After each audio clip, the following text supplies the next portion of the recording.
जय हिंद सभी को। मैं दीक्षा वेलकम करती हूं आपका अपने channel Exampur defence warriors official पर। साथियों, डेली के तर्ज पर आज भी बहुत ही इंपॉर्टेंट टॉपिक मैं आपके बीच लेकर उपस्थित हूं। आप भी सोच रहे होंगे कौन सा वो टॉपिक है और क्या बताने वाली हूं मैं अभी के सेशन में।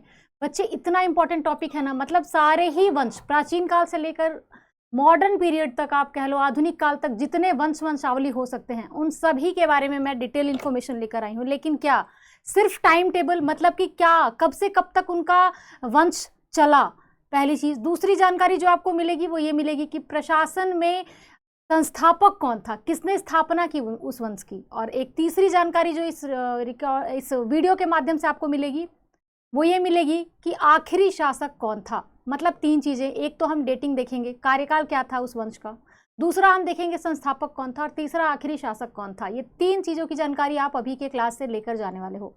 मैं बता दूं कि किसी भी परीक्षा में, ना सिर्फ डिफेंस, ना सिर्फ लाइक कोई भी वनडे एग्जाम, डिफेंस हो, एनडीए हो, सीडीएस हो, किसी में भी, डिफेंस का तो कोई भी हो, प्लस किसी भी वनडे एग्जाम में हो या कहीं भी आप अगर वन लाइनर भी देने जा रहे हो, तो ये एक बहुत इंपॉर्टेंट प्रश्न के तर्ज पर यहाँ से एक या दो सवाल रहता ही रहता है। बहुत बार आप लोगों ने अनुभव किया है, राष्ट्रकूट वंश का शासक कौन था, मुगल वंश का संस्थापक कौन था, ऐसे करके आपसे प्रश्न पूछ दिए जाते हैं। टाइम पीरियड क्या था उनका, डेटिंग पूछ दी जाती है।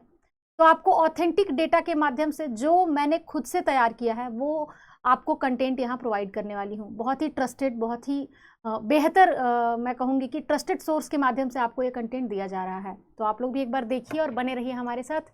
अभी के सेशन में शुरुआत करते हैं अभी के सेशन की। सबसे पहले देख लो बच्चे, एंशिएंट टाइम में हम लोग चलते हैं।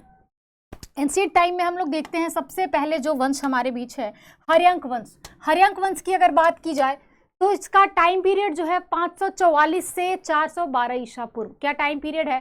544 से 412 ईसा पूर्व हर्यंक पीरियड का टाइम पीरियड है। और हर्यंक काल का, या हर्यंक वंश कह लो, वंश का काल है, ठीक है। संस्थापक कौन थे? तो बिंबिसार। पूछा जाता है बहुत ज्यादा ये पेपर में, कौन था संस्थापक? तो बिंबिसार आपके हर्यंक वंश के संस्थापक के रूप में जाने जाते हैं। और आखिरी शासक की बात की जाए तो उदयन या उदयभद्र, जो भी आप कहें, दोनों नाम सही है, दोनों नाम मिलते हैं इतिहास में। दूसरा वंश जो हम देखते हैं शिशुनाग वंश है। दूसरा वंश आपका क्या है? शिशुनाग वंश है। बात की जाए अगर इनके टाइम पीरियड की, तो 412 से 344 ईसा पूर्व आपका शिशुनाग वंश का कार्यकाल है। संस्थापक कौन है बच्चे? शिशुनाग स्वयं इसके संस्थापक हैं। और आखिरी शासक के रूप में हम लोग नंदीवर्धन को देखते हैं। उसी प्रकार से नंद वंश आपका अगला हो गया। नंद वंश में हम लोग महापद्मनंद को देखते हैं संस्थापक के रूप में। बहुत इंपॉर्टेंट और बहुत बार पूछा गया है, आपने भी बहुत बार पढ़ा होगा, ठीक है। जब भी हम इतिहास पढ़ने की शुरुआत करते हैं, चाहे आप कोई भी वन लाइनर किताब भी लेके बैठोगे, तो आपको ये बेसिक इन्फॉर्मेशन उसमें सबसे पहले पन्ने पर मिल जाएगी। महापद्मनंद संस्थापक हैं। टाइम पीरियड की बात करें तो 344 से 322 ईसा पूर्व इनका टाइम पीरियड है। अब आते हैं हम आखिरी शासक के तक कि कौन इसका अंतिम शासक था। तो घनानंद इसके आखिरी शासक हुए। बिल्कुल उसी तरीके से जैसे हम देखें मौर्य वंश की बात करें, तो मौर्य वंश का टाइम पीरियड क्या था? 322 से 185 ईसा पूर्व। चंद्रगुप्त मौर्य आपके मौर्य वंश के संस्थापक हुए और आखिरी शासक के रूप में हम लोग बृहद्रथ को देखते हैं। क्लियर है? चलते हैं अगले वंश की तरफ, तो वो हमारा मौर्य उत्तर है। मौर्य उत्तर, मौर्य उत्तर का मतलब मौर्य के जस्ट बाद कौन सा काल, कौन से शासक रहे, किसका शासन रहा, इसे हम देखेंगे। आपको मैं बता दूं कि अभी की क्लास में आप न सिर्फ उत्तर भारत, दक्षिण भारत, संगम काल, जम्मू कश्मीर में, मतलब कश्मीर वंश में कौन से वंश का शासन था, ये सब देखने वाले हैं। तो एकदम पेशेंटली सुनिएगा। क्रिस्पी कंटेंट है, क्रिस्पी इंफॉर्मेशन है, छोटे समय में ज़्यादा जानकारी आप लेकर जाने वाले हो क्लास से, ठीक है। तो शुंग वंश जो है, शुंग वंश को हम लोग मौर्योत्तर काल में देखते हैं। 185 से 75 ईसा पूर्व इसका टाइम पीरियड है। और अगर बात की जाए संस्थापक की, तो पुष्यमित्र शुंग इसके संस्थापक है और अग्निमित्र इनके आखिरी शासक के रूप में हमें मिलते हैं। अग्निमित्र आखिरी शासक के रूप में मिलते हैं। कण्व वंश के बारे में अगर हम बात करें तो शुंग के जस्ट बाद कण्व। होता क्या है कि जो बड़े बड़े वंशावली रहे हैं, जैसे गुप्त हो गया, मौर्य हो गया, या फिर सातवाहन हो गया, राष्ट्रकूट हो गया, बड़े बड़े वंश जिनका समय बहुत ज़्यादा रहा है शासन का, इतिहास में अधिक समय तक जिन्होंने राज किया है, उनको तो बड़े आसानी से हम याद रखते हैं। वर्धन वंश के कौन थे? हर्षवर्धन थे कि राज्यवर्धन थे, जो भी थे, वट एवर एक्सेट्रा एक्सेट्रा हम लोग याद कर लेते हैं। लेकिन ये जो छोटे छोटे वंशावली है ना, जिनका समय बहुत ज़्यादा जिन्होंने इतिहास में नहीं लिया है, इनको हम भूल जाते हैं, इन्हें हम याद नहीं रखते हैं और हमारे दिमाग में एक गैप क्रिएट हो जाता है इतिहास के बीच में कि उतने से उतने तक तो उन्होंने शासन किया, उसके बाद कौन था, क्या वो समय खाली था या किसी का शासन था। तो उस गैप को फुलफिल करने के लिए आपको ये कंटेंट और ये क्लास प्रोवाइड की जा रही है। कण्व वंश में 75 से 30 ईसा पूर्व हम देखते हैं टाइम पीरियड। वासुदेव इसके संस्थापक हुए और सुशर्मा कौन हुए, आखिरी शासक के रूप में हमें नजर आते हैं। उसी प्रकार से सातवाहन वंश आपने सुना होगा, मातृसत्तात्मक सोसाइटी थी इनकी, जैसे हम सैंधव काल में देखते हैं, बिल्कुल वैसे ही माताओं के नाम के साथ ही ये शासक अपने नाम को जोड़ा करते थे। गौतमी पुत्र सातकर्णी, मतलब सातकर्णी गौतमी के पुत्र, गौतमी उनकी माता का नाम है, ठीक है। मातृसत्तात्मक सोसाइटी थी। ईसा पूर्व 1ली से 3री शताब्दी इसका टाइम पीरियड है। सीमुक इसके संस्थापक हुए और पुलमावी चतुर्थ कौन हो गए, आखिरी शासक सातवाहनों के। बहुत सारी इंपॉर्टेंट इंफॉर्मेशन है जो आपको दिया जा सकता है यहाँ अभी, लेकिन हम लोग सिर्फ अभी वंशावलियाँ देख रहे हैं, आखिरी और पहले शासक को देख रहे हैं, तो ज़्यादा आपको हौच पौच नहीं करूँगी मैं कंटेंट दे करके, उसके लिए अलग से मैं वीडियो आपको प्रोवाइड कर दूंगी। सुना होगा पोटीन और शीशे के सिक्के बनाए हैं सातवाहनों ने, तो ऐसी ऐसी यूनिक जानकारी आपको अलग दूसरे वीडियो में मैं प्रोवाइड करूंगी। अब आते हैं इक्ष्वाकु वंश पे। तो 3री से 4थी शताब्दी का जो टाइम पीरियड था ये आपका इक्ष्वाकु वंश का टाइम पीरियड था। किसका था, इक्ष्वाकु वंश का। श्री शांतिमूल कौन हो गए, इसके संस्थापक के रूप में जाने गए, और वृहद्रथ आपके कौन हो गए, तो वृहद्रथ आपके अंतिम शासक के रूप में जाने गए हैं, ठीक है। चलते हैं आगे। अब हम लोग देखेंगे, देखो गुप्त यहाँ आ गया है जो कि संगम काल का नहीं है। संगम काल अब हम लोग देखेंगे। संगम काल हम लोग देखते हैं तो चेर, चोल, पांड्य तीन वंशों को देखते हैं वहाँ शासन करता हुआ। बात करें तो देखो चोल और पांड्य का डेटिंग मैंने नहीं दिया है। क्यों नहीं दिया है, बहुत कन्फ्यूजन है। हम लोग जब भी पढ़ेंगे इसको तो करंट डेटिंग जो ऑथेंटिक सोर्स में मिलेगा उसको कंसिडर कर लेंगे। बहुत ज़्यादा इधर उधर करके इनकी डेटिंग दी जाती है। तो मैंने कहा कि किसी भी डेटिंग को देकर गलत होने से बेहतर है कि लीव दिस प्लेस, हम लोग ऑथेंटिक सोर्स के माध्यम से इसकी dating age it is follow करेंगे। क्लियर है। चेर वंश का टाइम पीरियड 300 ईसा पूर्व से 300 ईस्वी हम लोग देखते हैं। चेर, चोल, पांड्य। उदयन जेरल इसके संस्थापक थे और सेई कौन थे, इसके अंतिम शासक। चोल के एलारा इसके संस्थापक हुए और करिकाल इसके आखिरी शासक हो। उसी प्रकार से पांड्य के नेडियोन इसके संस्थापक हुए और नल्लीवकोडन इसके आखिरी शासक के रूप में जाने गए। गुप्त वंश आपका संगम का नहीं है, लिख लो, ये गलती से यहाँ ऐड हुआ है, ये संगम वंश के नहीं है। गुप्त वंश अलग से एक वंशावली है, वंश के नहीं है लिख रही हूं, ठीक है। इसको संगम में मत रखिएगा गलती से भी। गुप्त वंश का टाइम पीरियड 319 से 350, बहुत इंपॉर्टेंट VVI है, पूछा जाता है। चंद्रगुप्त प्रथम आपके संस्थापक हुए गुप्त वंश के, और विष्णुगुप्त आपके आखिरी शासक। आपने पढ़ा होगा कि गुप्तों के काल में विष्णुगुप्त तक आते आते वो लोग ये सिक्के जो ढालते थे उन सारी क्वालिटीज में डिक्लाइन होना दिखाई देता है इतिहास में। डिक्लाइन होने का मतलब कि अगर मान लो कि आप सिक्के बना रहे हो सोने के और फिर एक ऐसा शासक आए जिसके सिक्के में मिलावट बहुत ज़्यादा पाई गई, तो आप उस चीज़ को इतिहास में किस नज़रिए से देखेंगे। मतलब कि ज़रूर उनके शासन में, उनके राज्यकाल में कहीं ना कहीं पतन रहा है, तो उस डिक्लाइन को विष्णुगुप्त दर्शाते हैं। तो हम लोगों ने ये पढ़ा है, आपने भी पढ़ा होगा, और अगर जो नहीं पढ़ा है तो अभी जान लो कि यहाँ आते आते गुप्तों का फॉल हमें दिखाई देने लगता है। चलते हैं गुप्तोत्तर काल पर। गुप्तोत्तर का मतलब है गुप्त के बाद वाला, जैसे मौर्योत्तर हमने देखा, तो गुप्त प्लस उत्तर आपका क्या हो गया, गुप्तोत्तर हो गया। गुप्त के जस्ट बाद बहुत सारे किताब में इसको पूर्व मध्यकाल में भी रखा जाता है, बहुत सारे किताब में इसको पूर्व मध्यकाल में भी रखा जाता है, लेकिन मैंने इसे सिर्फ गुप्तोत्तर में रखा है। किस में रखा है, गुप्तोत्तर में रखा है, क्योंकि आपको एग्जैक्टली मैं कह रही हूँ ना, जो करंट डेटा के हिसाब से है वो सारी चीज़ें यहाँ प्रोवाइड की जा रही हैं आपके लिए। जो जरूरी है जानने के लिए कि वर्धन वंश के संस्थापक कौन हुए, तो प्रभाकर वर्धन और हर्षवर्धन आखिरी शासक थे वर्धन वंश के। टाइम पीरियड की बात की जाए तो 606 से 647 ईस्वी इनका टाइम पीरियड है। ईसा पूर्व और ईस्वी पर आप लोग फोकस करिएगा, गलती होने वाली चीजें हैं। अब आते हैं पूर्व मध्यकाल। 800 से 1200 ईस्वी को पूर्व मध्यकाल कहा गया है। पूर्व लगा है, ध्यान देना, मध्य नहीं है। अभी ये पूर्व अर्ली मेडिएवल में हम लोग चल रहे हैं, ठीक है ना। अभी आप क्या पढ़ रहे हो, अर्ली मेडिएवल पीरियड को पढ़ रहे हो, मतलब अभी आपको बहुत सारा डेटा मेडिएवल में मिलने वाला है। गुर्जर प्रतिहार को देखते हैं, गढ़वाल और चौहानों को देखते हैं। गुर्जर प्रतिहार वंश, आपने त्रिपक्षीय संघर्ष सुना होगा, बहुत ही चर्चित वंशावली के रूप में हमें त्रिपक्षीय में गुर्जर प्रतिहार मिलते हैं। 8वीं से 11वीं शताब्दी इनका टाइम पीरियड है शासन का। 8वीं से 11वीं शताब्दी इनका टाइम पीरियड है शासन का।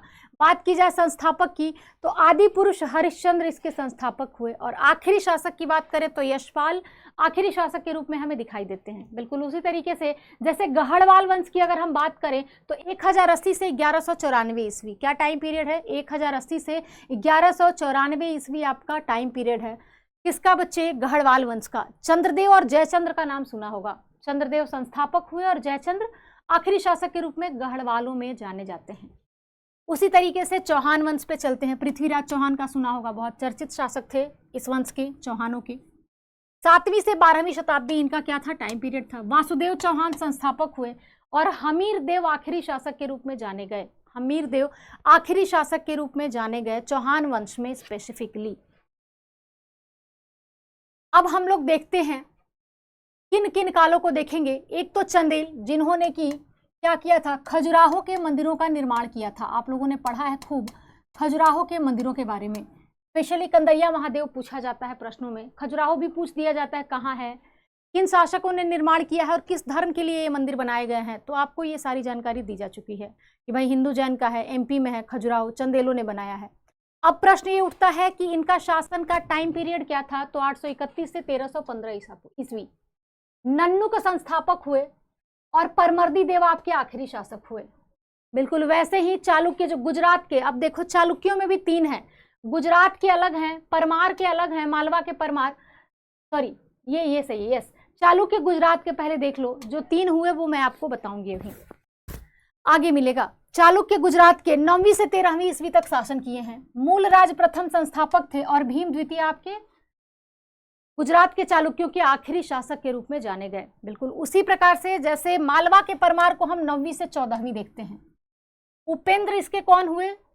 संस्थापक हुए, और महलक देव परमार आपके आखिरी शासक। सारा नाम इंपॉर्टेंट नहीं है, लेकिन कुछ नाम इंपॉर्टेंट है। मैं लास्ट में स्टार मार्क कर दूंगी जिससे आपको पता चल जाएगा कि क्या क्या पढ़ना है आपको, ठीक है। पाल वंश के शासक, वही पाल जिनका बंगाल में शासन था, जिनमें से कि एक राजा का नाम सुना होगा, धर्मपाल का नाम सुना होगा, जिन्होंने कि विक्रमशिला विश्वविद्यालय को निरूपित किया है। विक्रमशिला विश्वविद्यालय बिहार भागलपुर में है, उन्होंने ही निरूपित किया है, बनाया है, ठीक है। गोपाल आपके पाल वंश के संस्थापक हुए और रामपाल आखिरी शासक हुए।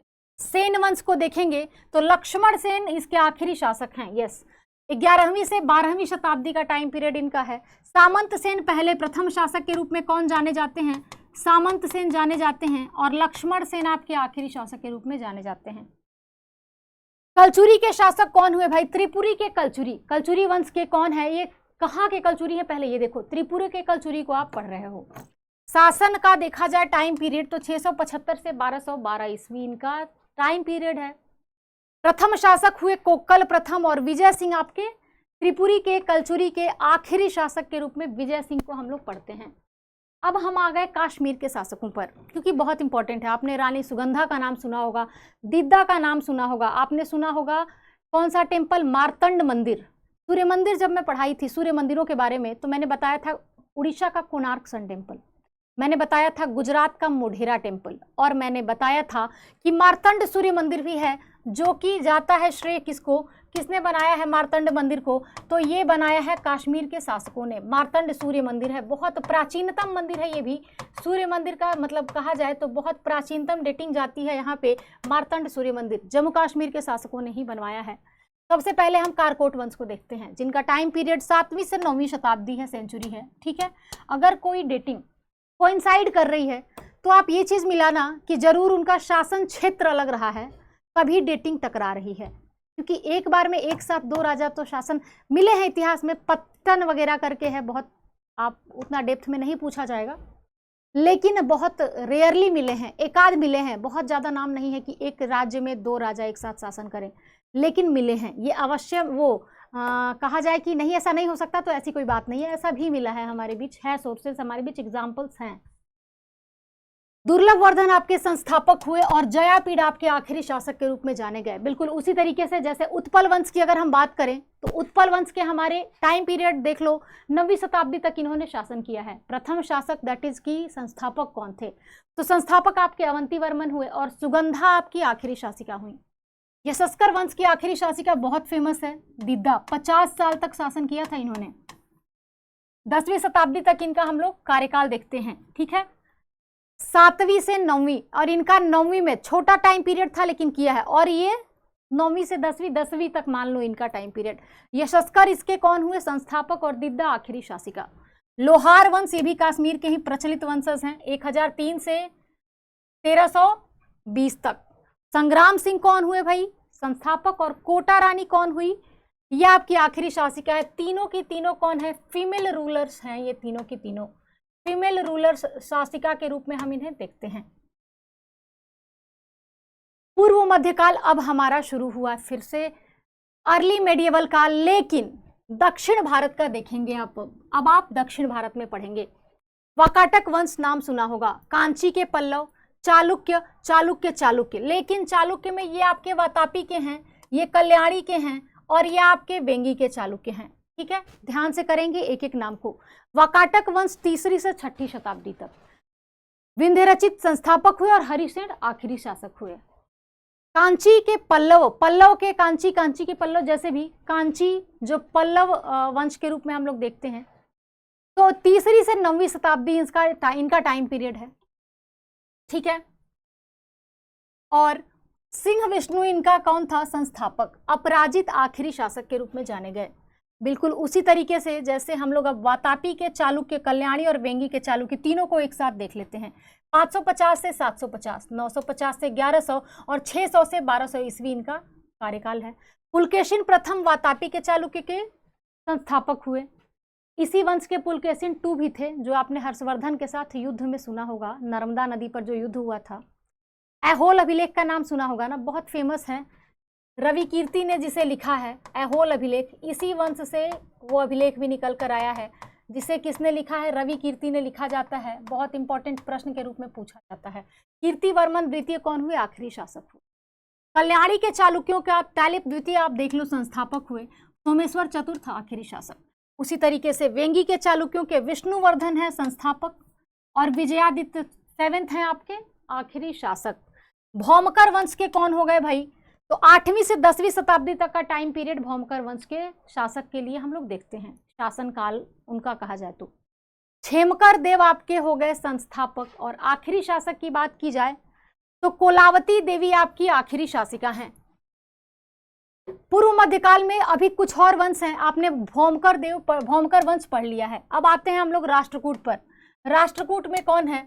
तो राष्ट्रकूट वंश में 8वीं से 10वीं, जो कि पेपर में भी पूछा जा चुका है, कौन है संस्थापक? तो दंती दुर्ग। मैंने बहुत बार आपको ये प्रश्न क्लास में पहले कराया हुआ है।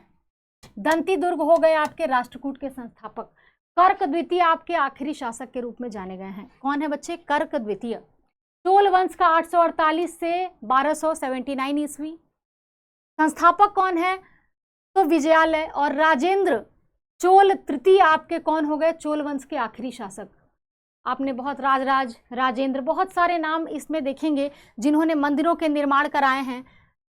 तो हम लोगों ने बाकी की चीजें तो उनके साथ भी पढ़ी है, लेकिन यहाँ मैं सिर्फ आपको संस्थापक और आखिरी शासक दे रही हूँ। मध्यकालीन भारत में अब हम चलते हैं, आ गए हम लोग मेडिएवल। पूर्व मध्यकाल आपने पढ़ लिया। मेडिएवल में हम लोग देखते हैं गुलाम वंश में पहले, तो फिर हम लोग मुगल में चलेंगे, ऐसे ऐसे करके। तो गुलाम वंश में हमारे पास हैं गुलाम खिलजी, तुगलक, सैयद लोदी, मतलब ये दिल्ली सल्तनत के हैं। दिल्ली सल्तनत के हैं 5, पहले एक साथ देख लो।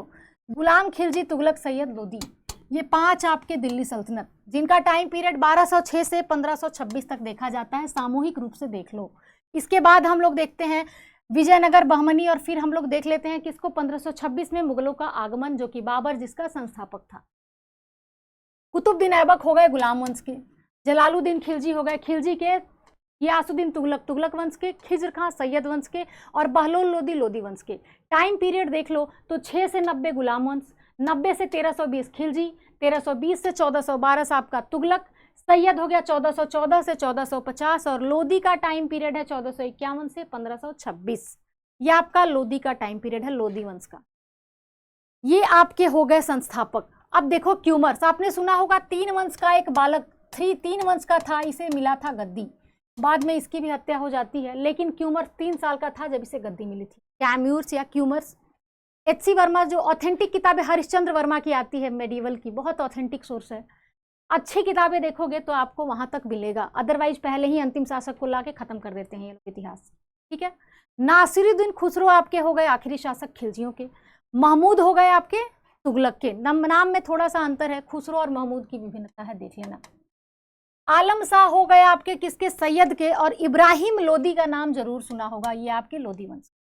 चलते हैं विजयनगर और बहमनी की तरफ। तो बहमनी में बच्चे 1347 से 1527 टाइम पीरियड है, बहमनी का टाइम पीरियड है। जफर खां संस्थापक हैं और महमूद गवां आपके आखिरी शासक हैं। वैसे ही विजयनगर के बारे में बात की जाए तो 2 भाई हरिहर और बुक्का थे जो कि आपके संस्थापक के रूप में मिलते हैं। 1336 से 1646 इनका टाइम पीरियड है। और विरूपाक्ष द्वितीय आपके आखिरी शासक हो गए विजयनगर के संस्थापक के रूप आखिरी शासक के रूप में। तो ये हो गया हमारा विजयनगर संस्थापक का टाइम पीरियड। अब हम लोग देखेंगे सालुव, तुलुव, अराबिडु, इसको एक साथ, और फिर हम देखेंगे मुगल को एक साथ, मराठा को एक साथ। सालुव, तुलुव, अराबिडु बिल्कुल एक साथ कर लो, क्रोनोलॉजी सेम बैठा लो।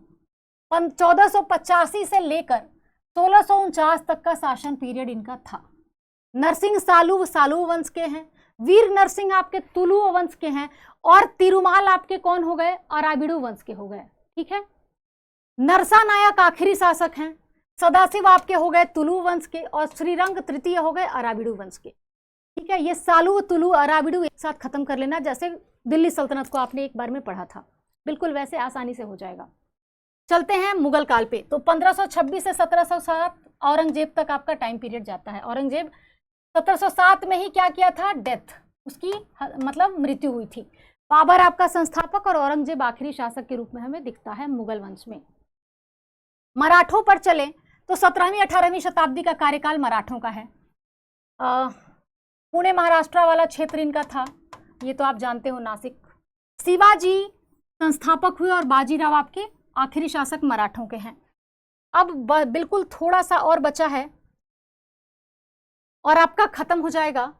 मुगल साम्राज्य का पतन हुआ तो बहुत सारे छोटे छोटे स्वतंत्र राज्यों का उदय हम लोग देखते हैं। जब मुगल साम्राज्य का पतन होता है तो जो जहां था वहीं शक्तिशाली बनके अपना खुद का शासन स्थापित कर लिया था। कौन थे वो वंश? तो बंगाल में सबसे पहले हम लोग देखते हैं, बंगाल से मुर्शीद कुली खां को शासन करता हुआ, संस्थापक थे बंगाल के। और मुबारक उद्दौला कौन थे? तो ये अंतिम शासक थे। बंगाल से संस्थापक के रूप में हमें ये दिखते हैं। अवध के संस्थापक के रूप में 1722 से 39 शहादत खां दिखते हैं। पूछा जाता है, बहुत कॉमन चीज मैं बता रही हूँ, डेटिंग अगर आपको अधिक लगे तो थोड़ा सा मैनेज कर लेना, ऑल बिकॉज कि इतना डिटेल डेटिंग आपको कहीं एक साथ नहीं मिल सकता है। इस पर मैंने खुद बहुत मेहनत की है, घंटों की, तब ये कंटेंट आप तक पहुंच रहा है, ठीक है ना। कर्नाटक के सादुतुल्ला खां, सादुल्ला या सादुतुल्ला भी मिलता है। मुहम्मद अली आपके हो गए आखिरी शासक। हैदराबाद के संस्थापक चीन खिलिज खां और उस्मान अली खां आखिरी शासक। टाइम पीरियड 1724 से 1948। वैसे ही भरतपुर के हो गए बदन सिंह और जसवंत सिंह आखिरी शासक हो गए, बदन सिंह संस्थापक हो गए। टाइम पीरियड देख लो, नहीं पूछा जाता है जनरली इन सब का टाइम पीरियड। हल्का फुल्का बंगाल और अवध का पूछ दिया जाता है, भरतपुर वगैरह का आपको शासक ही पूछा जाता है जनरली। 1668 से 1857 तक। राजपूत वंश की बात की जाए तो 1699 से 18वीं शताब्दी राजपूतों का काल था। जयसिंह, सवाई जयसिंह के माध्यम से बहुत सारी ऐसी कंस्ट्रक्शंस हैं जिन्हें हम इतिहास में याद करते हैं। और सवाई प्रताप सिंह आपके आखिरी शासक हुए। बिल्कुल उसी तरीके से जैसे मैसूर का हम लोग देखते हैं, हैदर अली, टीपू सुल्तान, बिल्कुल वही सारी चीजें मिलेंगी। 17वीं 18वीं शताब्दी में मैसूर में इनका शासन था। यदुराय और कृष्णराय आपके प्रथम शासक हुए। और आखिरी शासक की बात करें तो टीपू सुल्तान आखिरी शासक था। इसके बाद हम लोग इनका भी देख लेते हैं अंत होता हुआ। अब लास्ट आपके पास जो है, अब हम लोग चलते हैं मॉडर्न में, वहां तक मैं आपको ले चलूंगी जहां तक यूरोपीय कंपनियों का आगमन होता है। एंशिएंट से आप देख रहे हो पुर्तगालियों के आगमन पर आ गए हैं, ठीक है। 5 मिनट की चीज है और बस पेशेंटली पढ़ेंगे। पुर्तगाली आते हैं, उसके बाद हॉलैंड के, उसके बाद इंग्लैंड के, डेन, फ्रांसीसी एंड देन स्वीडन के। पुर्तगाली सबसे पहले आते हैं 1498 में, वास्को डी गामा आए हैं। समुद्र मार्ग से आए थे, जमोरिन ने स्वागत किया था और कालीकट में पहुंचे थे, उतरे थे वो, ठीक है। 1498 ईस्वी, इन्हीं को श्रेय जाता है ढूंढने का भी, 1498। बात की जाए हॉलैंड वाले कब आए थे, ये भी यूरोप से ही थे, तो ये आए थे 1602 ईस्वी में। कंपनी का नाम देख लो, वेरेंगिदे ओस्ट इंडिसे कंपनी। इंग्लैंड मतलब ईस्ट इंडिया कंपनी 1599 ईस्वी। डेनमार्क 1616। फ्रांस कंपनी देश इंडिसे ओरिएंटलिस्ट 1664। और स्वीडन वाले ईस्ट इंडिया कंपनी के नाम से इन्होंने भी कंपनी खोली थी, लेकिन सबसे लास्ट में आए हैं 1731 ईस्वी में। अब एक चीज़ थोड़ा सा यहाँ पे इंपॉर्टेंट है, सबसे पहले पुर्तगाली आए थे, लेकिन सबसे अंत में गए थे ये, सबसे अंत में गए थे, आज़ादी के बाद गए थे ये लोग, बहुत लेट से, ठीक है ना। तो ये हम लोग फैक्ट के तौर पे याद रखेंगे। तो ये हो गया आपका कंप्लीट इन्फॉर्मेशन कि कौन कब आया और कब गया। तो बच्चे इतनी ही चीज़ें थी मेरे पास आपको देने के लिए। मिलते हैं कल के सेशन में किसी अच्छे से मज़ेदार टॉपिक के साथ। अभी के लिए इतना ही। जय हिंद।